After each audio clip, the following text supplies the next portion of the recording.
께서 보내시는 곳에 아멘. 제가 여기에 있습니다. 순종함으로 달려나갈 수 있는 저와 여러분들이 되어주시길 바라겠습니다.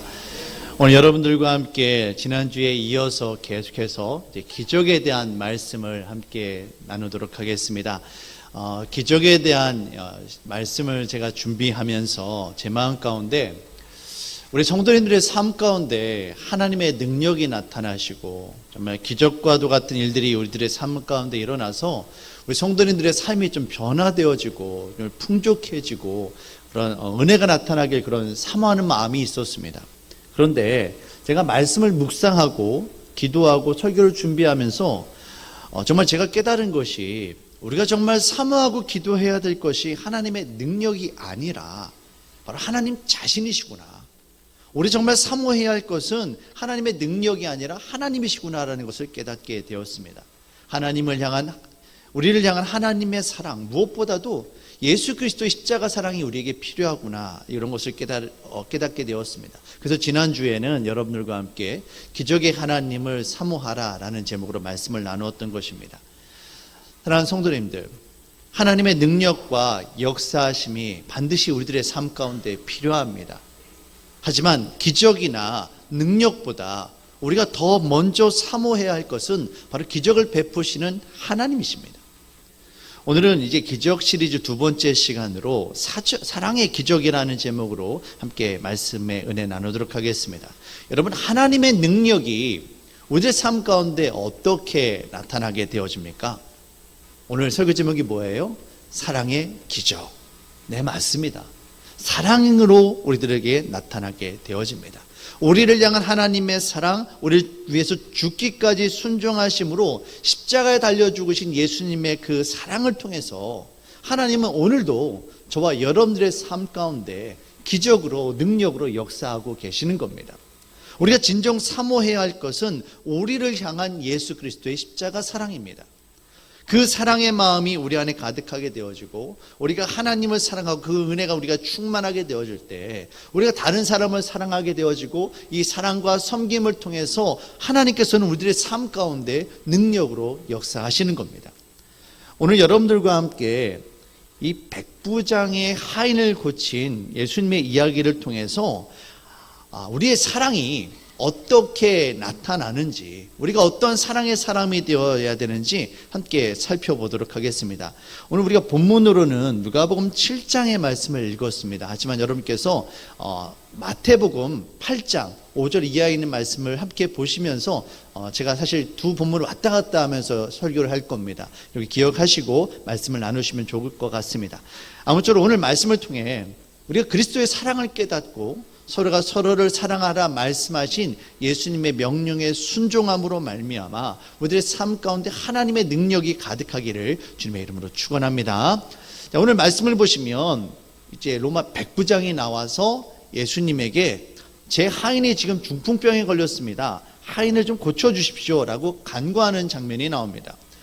이 말씀이 마태복음 8장, 누가복음 7장, 사실 요한복음 4장에도 기록이 되어 있어요. 이 말씀을 읽으면서 우리는 예수님께서 그냥 백부장의 하인을 고쳐주셨구나, 이렇게 간단하게 이해를 합니다. 그런데 이 말씀은 그렇게 간단하지가 않습니다. 이 마태복음은 유대인들을 대상으로 쓰여진 성경입니다. 누가복음은 유대인들이 아니라 이방인들, 헬라인들을 대상으로 쓰여진 성경입니다. 요한복음은 이 모든 것들을 이해해서 신학적으로 정리해서 쓴 책이에요. 제가 드릴 말씀은 뭐냐면 예수님께서 백부장의 하인을 고치신 단 하나의 사건이 있는데 이것을 마태복음은 유대인의 입장에서 썼고 누가복음은 헬라인의 입장에서 썼다라는 거예요. 요한복음 이것을 정리한 겁니다. 그래서 이 마태복음과 누가복음의 말씀을 비교해 보면 참 다른 점들이 있어요. 근데 중요한 것은 이 각각의 풀어가는 이야기는 다르지만 마지막 결론에서 이 두 개의 본문이 동일하게 이야기하는 것은 뭐냐면 예수님께서 백부장의 믿음을 칭찬하셨다는 겁니다. 그리고 그의 병을 고쳐주셨는데요. 자, 먼저 누가복음 7장 9절 말씀을 함께 보시겠습니다. 예수께서 들으시고 그를 놀랍게 여겨 돌이키사 따르는 무리에게 이르시되 지금 예수님께서 백부장을 보고 놀라신 거예요. 그의 믿음을 칭찬하십니다. 그러면서 따르는 무리에게, 예수님을 지금 따르는 무리는 누굴까요? 예수님의 제자들 유대인들입니다. 그때 당시에는 거의 대부분 유대인들이었어요. 이들에게 말씀하시는 것이 이스라엘 중에서도 이만한 믿음은 만나보지 못하였노라 하시더라. 지금 백부장은 유대인이 아니라 이방인입니다. 이방인인 유대인을 보면서 예수님께서 이 백부장 같은 믿음의 사람을 내가 유대인 가운데 본 사람이 없다, 이렇게 말씀을 하세요. 심지어 마태복음에서는 백부장의 믿음을 칭찬하시면서 백부장과 같은 믿음의 사람들은 아브라함, 이삭, 야곱처럼 천국에 앉을 것이지만 그 나라의 본 자손들, 곧 유대인들은, 이스라엘 백성들은 하나님의 나라에 들어가지 못할 것이다라고 책망하는 장면이 나옵니다. 마태복음 8장 11절 12절 말씀입니다. 또 너희에게 이르노니 동서로부터 많은 사람이 이르러 아브라함과 이삭과 야곱과 함께 천국에 앉으려니와 그 나라의 본 자손들을, 그 나라의 본 자손들이 누구예요? 너희들 유대인들이라는 거예요. 이들이 어떻게 됩니까? 바깥 어두운 데 쫓겨나 거기서 울며 이를 갈게 되리라. 당시 믿음이란 것은, 구원이란 것은, 천국이란 것은 유대인들만의 전유물로 여겨졌던 상황이었습니다. 그런데 백부장은 유대인이 아니라 이방인입니다. 그런데 이방인인 이 백부장을 향해서 예수님께서 이스라엘 가운데 이만한 믿음의 사람을 보지 못했다라고 그를 칭찬하시고 그의 믿음을 따라서 능력으로 기적을 행하시는 거예요. 예수님, 백부장의 하인이 예수님 앞에 있었던 것이 아닙니다. 떨어져 있었어요. 근데 말씀으로 그를 고치시는 거죠. 근데 반대로 믿음의 자손이라 불리는 이 유대인들을 향해서는 예수님께서 바깥 어두운 데 쫓겨나서 거기서 울며 이를 갈게 되리라 말씀을 하십니다. 이 말씀을 또 특별히 유대인들을 향해서 하신 마태복음에 그 기록이 되어 있어요. 과연 백부장의 믿음이 어떤 믿음이었기에 예수님께서 그를 이처럼 칭찬하셨을까? 과연 백부장의 믿음이 어떤 믿음이었기에 그의 삶 가운데 예수님의 능력이 이처럼 기적으로 나타나고 그의 병든 하인을 고칠 수 있었을까? 오늘 말씀을 통해서 함께 살펴보겠습니다. 특별히 무엇보다 우리가 깨달아야 될 것은 이 백부장이 사랑의 사람이었다는 겁니다. 그 사랑의 마음을 통해서 예수님께서 기적을 행하셨다는 거예요. 첫 번째로 백부장은 사람을 귀하게 여기는 사랑의 사람이었습니다. 사람을 귀하게 여기는 사람이었습니다. 우리는 서로 사랑해야 된다라는 말씀을 듣습니다. 그리고 그 말씀에 순종하려고 서로 사랑한다라고 고백하고 사랑하려고 애씁니다. 그런데 우리 솔직히 인정하고 고백해야 될 것은 우리가 모두를 사랑하지 못한다라는 거예요. 우리의 사랑에는 분명히 한계가 있습니다. 대상을 구분 짓는다라는 거예요. 내가 사랑하는 사람, 사랑하지 않는 사람, 우리 자신도 모르게 한계를 정하고 구분을 짓습니다. 예수님은 사랑해야 할 사람, 그렇지 않아도 되는 사람 구별하지 않으십니다. 누구든지 다 내게로 오라. 내가 너희를 쉬게 하리라 말씀하고 계십니다. 심지어 의인이 아니라 죄인이라 할지라도 예수님께서는 나에게 와라. 내가 너희를 쉬게 하리라. 내가 너희를 구원하리라 말씀하고 계십니다. 마태복음 5장 8절 말씀입니다.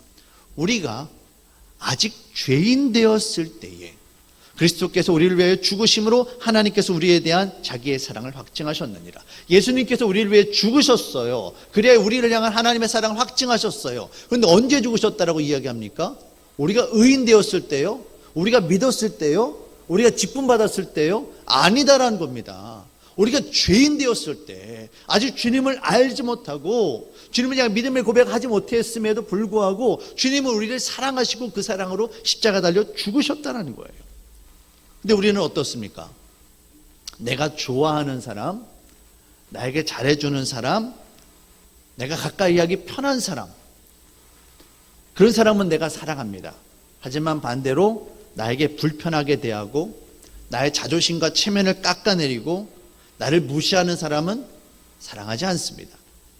나에게 유익이 되는 사람은 내가 사랑하지만 나에게 도움이 되지 않는 사람은, 나의 앞날에 방해되는 사람은 우리가 사랑하지 않아요.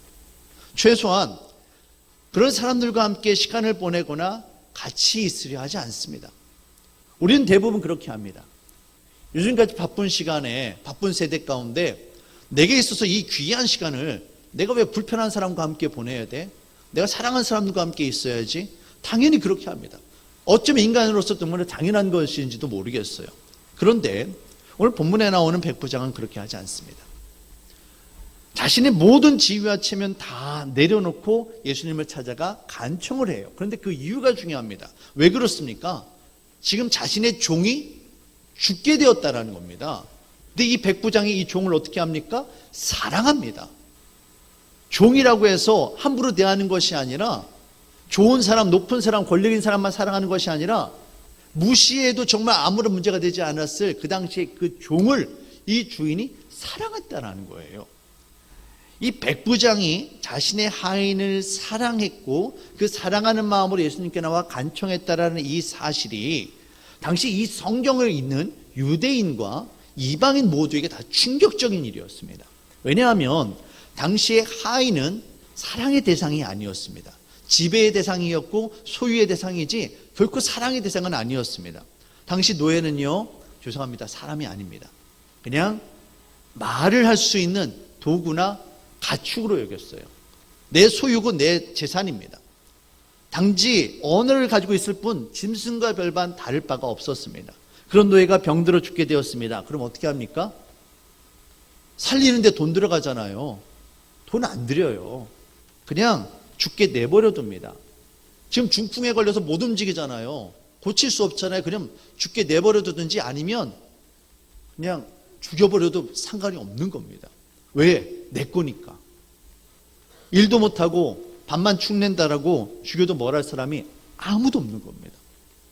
더군다나 여기서 쓰인 이 하인이라는 단어가 헬라어로 파이스라는 단어가 쓰였는데요. 이 파이스는 노예 중에서도 남자 노예인데 어른이 아니라 소년입니다. 어린 10대입니다. 10살, 11살, 12살 이 정도 됐을 그런 작은 아이예요. 이런 아이를 파이스라고 부르는 겁니다. 그런데 당시 노예법에 의하면 소년 노예는 어른 노예보다 가격이 절반도 안 됐어요. 어른만큼 힘도 없고 일도 잘 못하니까 죄송합니다, 그냥 값어치가 없었던 거죠. 그래서 싼 값에 서로 사고 팔고 했던 겁니다. 그런데 그런 노예가 지금 노예 중에서도 정말 가격이 죄송합니다, 이런 표현을 써가지고 저렴한 그런 아이 노예가 지금 아픈 거예요.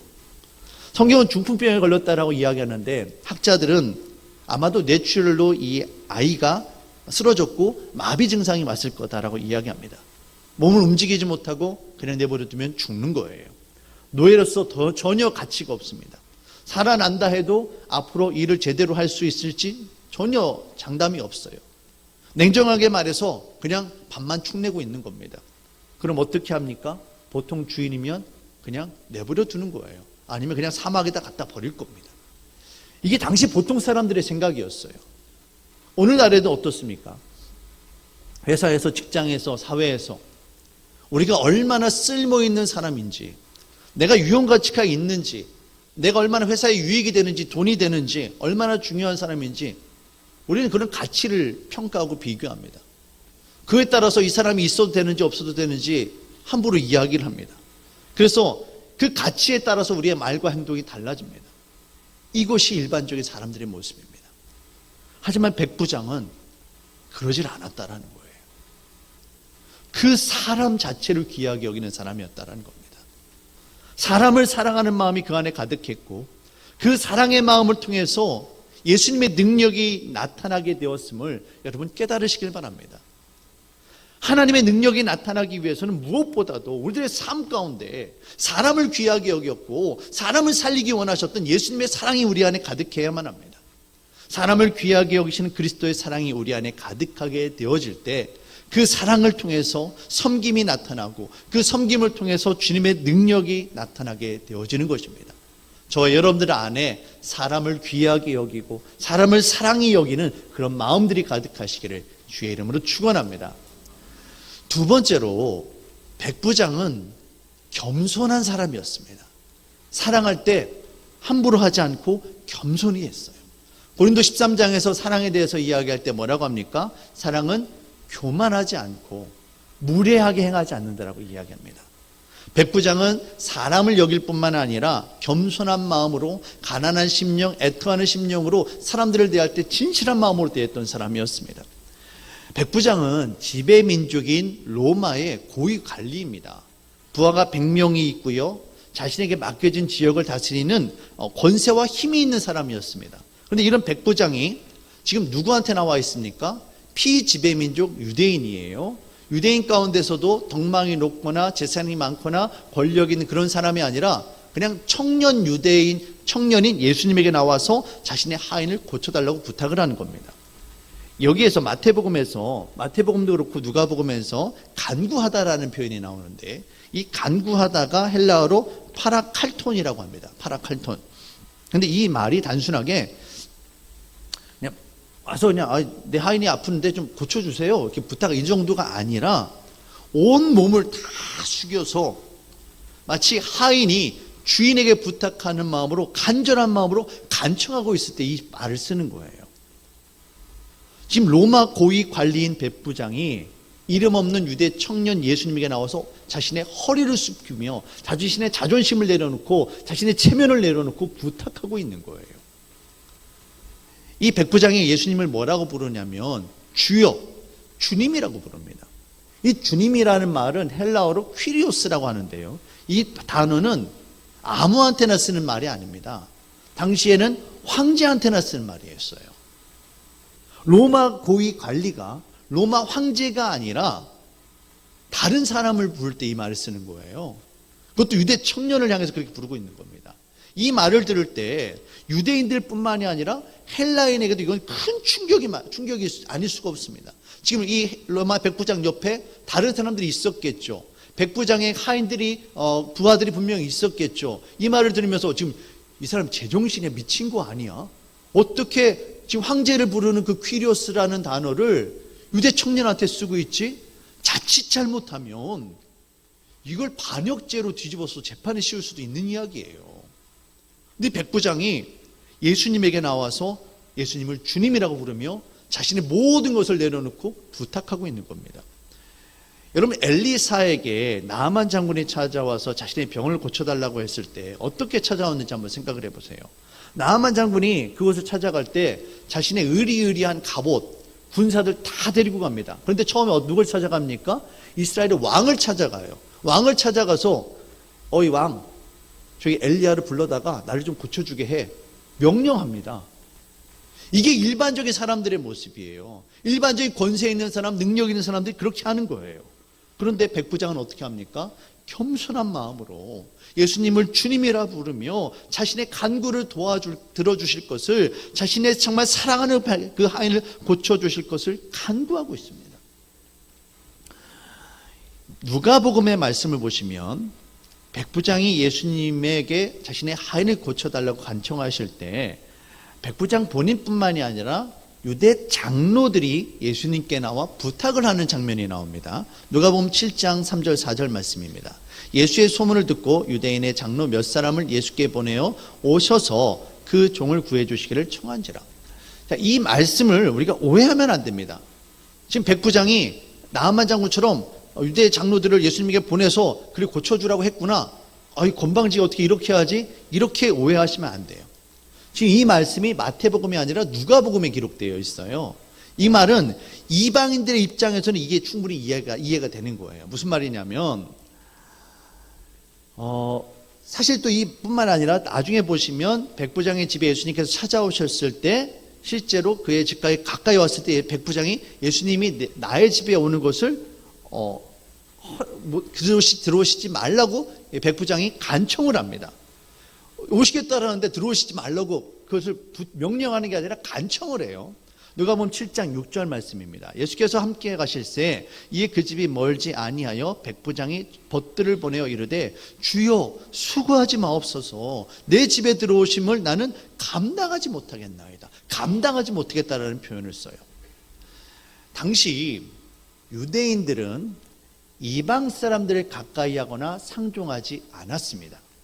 그런 유대인들이 이방인 백부장의 집에 들어간다는 것은 보통 심각한 일이 아니었어요. 당시 로마인들의 집에는 우상들이 가득했습니다. 그래서 이 우상이 가득한 이방인의 집에 유대인들이 들어가면 그 부정과 접촉해서 유대인들이 부정하게 여긴다라고 그랬어요. 그렇게 믿었어요. 그래서 이방인의 집에는 절대로 들어가지 않았습니다. 만약에 유대인이 이방인의 집에 들어가게 되어지면 그 일로 인해서 비난을 받고 심지어는 종교 재판을 받게 되는 겁니다. 백부장이 지금 그걸 안 거예요. 예수님이 자기 집에 들어오게 되면 자기 때문에 예수님이 비난을 받게 되어지고 예수님이 자기 때문에 예수님이 피해를 보시게 되는 거예요. 그래서 자기 때문에 그런 일이 일어났을 것을 자신이 감당할 수 없다고, 견딜 수 없다고, 그러니 오시지 말고 단순하게 명령만 하시라고 그렇게 이야기를 하고 있는 겁니다. 여러분, 우리는 대부분 어떻게 합니까? 내가 원하는 바가 있어요. 그러면 어떻게 해서든 그걸 이루려고 합니다. 다른 사람을 이용할 수 있다면 얼마든지 이용하려고 합니다. 자신의 이야기를 하려 하지, 내 말을 좀 들어보라고 하지, 다른 사람의 이야기를 들으려 하지 않습니다. 다른 사람을 배려하지 않아요. 내가 살아야 된다는 거예요. 예수님을 믿어도, 예수님을 믿고 10년, 20년 신앙생활을 해도, 심지어는 직분을 받아도 우리 가운데 다른 사람을 배려하기보다는, 다른 사람을 섬기기보다는 내가 높아져야 하고 내 이야기를 주장해야만 하고, 그런 일들이 얼마나 많은지 모릅니다. 근데 백부장은 그렇지 않았다는 거예요. 그만큼 백부장이 예수님을 귀하게 여긴 것이고 정말 낮은 자세로 겸손한 모습으로 나아가고 있음을 우리는 깨달아야만 합니다. 당시 유대 장로들이 백부장의 부탁을 듣고 예수님을 찾아온 것도 사실 이런 백부장의 마음을 알았기 때문이에요. 누가복음에서 유대 장로들이 백부장의 말을 듣고 예수님을 찾아갔다, 이 말을 들을 때 이방인들은 이런 일이 있을 수 있어? 놀라게 됩니다. 왜냐하면 아무리 로마 관리인 이 백부장이 부탁을 한다고 해도 보통 유대인들이 아니라 유대 장로들이에요. 유대 장로라는 것은 유대교 대표자들이라는 이야기입니다. 율법에 있어서 절대적으로 철두철미한 사람이 바로 이 유대 장로들이에요. 그런데 그 사람들이 유대인의 부탁도 아니라 이방인의 부탁을 듣고 그 사람을 예수님을 만나러 가는 거예요. 예수님 앞에 자신들의 소원도 아니에요. 이 백부장의 소원을 가지고 나아가는 겁니다.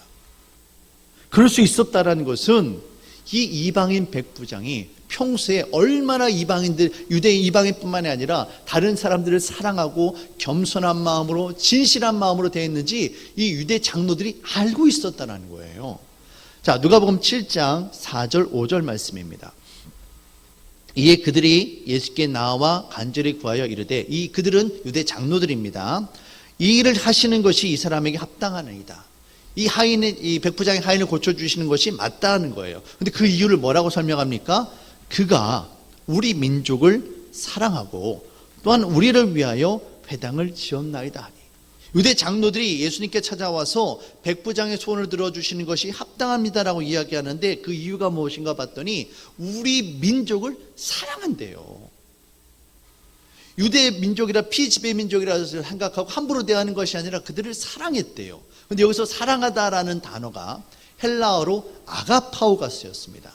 아가파오는 아가페의 동사형입니다. 무조건적인 사랑, 조건을 달지 않고 진심으로 이 백부장이 유대인들을 사랑했다는 거예요. 이 백부장은 내가 지배인이다, 나는 로마 사람이들이다, 너는 피지배민족이고 너희들은 하인이다, 이렇게 평가하지 않고 비교하지 않고 무조건적으로 정말 진심으로 그들을 사랑했다는 겁니다. 그 사랑의 마음에 감동해서 그 마음이 얼마나 진심된지 유대 장로들이 알기 때문에 그 사랑의 마음에 감동해서 그들이 움직이고 있는 거예요. 진심 어린 사랑의 마음, 겸손의 마음은 이처럼 사람을 움직입니다. 우리는 우리 장로님들, 권사님들 정도 나이가 드시면 사람들이 웃을 때 저 웃음이 진짜 웃음인지 가짜 웃음인지 알아요. 우리 성도님들 가운데 식당이나 조문에 가게에서 일하시는 분들이 계십니다만 오해하지 말고 좀 들어주세요. 종업원들이 손님을 맞이할 때 다들 웃는 얼굴로 맞이합니다. 그런데 그 웃음이 정말 진심으로 환영하고 사랑하는 마음에서 나오는 웃음인지 아니면 그렇게 해야 돼서 웃는 웃음인지 너무나 표시가 난다라는 거예요. 오늘날 사람들의 마음을 움직이고요, 우리들의 삶 가운데 기적으로 나타나는 것은 가식적인 웃음, 가식적인 사랑이 아닙니다. 아무 조건 없이 진심 어린 마음으로 내 것을 내어주는 마음으로 정말 낮은 자세로 섬기는 바로 이 사랑의 마음을 통해서 나타나게 되어짐을 여러분 깨달으시길 바랍니다. 우리 안에 겸손함으로 서로를 귀하게 여기는 사랑의 마음이 가득하게 되어질 때 그 사랑의 섬김을 통해서 주께서 역사하시는 겁니다. 마지막으로 우리가 이 말씀을 통해서 함께 깨닫기 원하는 것은 예수님께서 왜 이처럼 백부장의 믿음을 칭찬하셨느냐라는 거예요. 그리고 성경에 이 마태복음, 누가복음, 요한복음에 모두 다 왜 이 말씀이 기록되어 있는지 그 이유를 우리는 알아야만 합니다. 예수님께서 병든 자를 고치신 일이 얼마나 많았습니까? 정말 많았지요. 그런데 이 많은 이야기들을 이 세 개의 복음서에서 이처럼 자세하게 기록한 그 이유가 무엇일까? 그것은 바로 이 백부장은 예수님의 또 다른 모습이기 때문입니다. 이 백부장을 통해서 우리는 예수님의 사랑을 깨달아야만 합니다.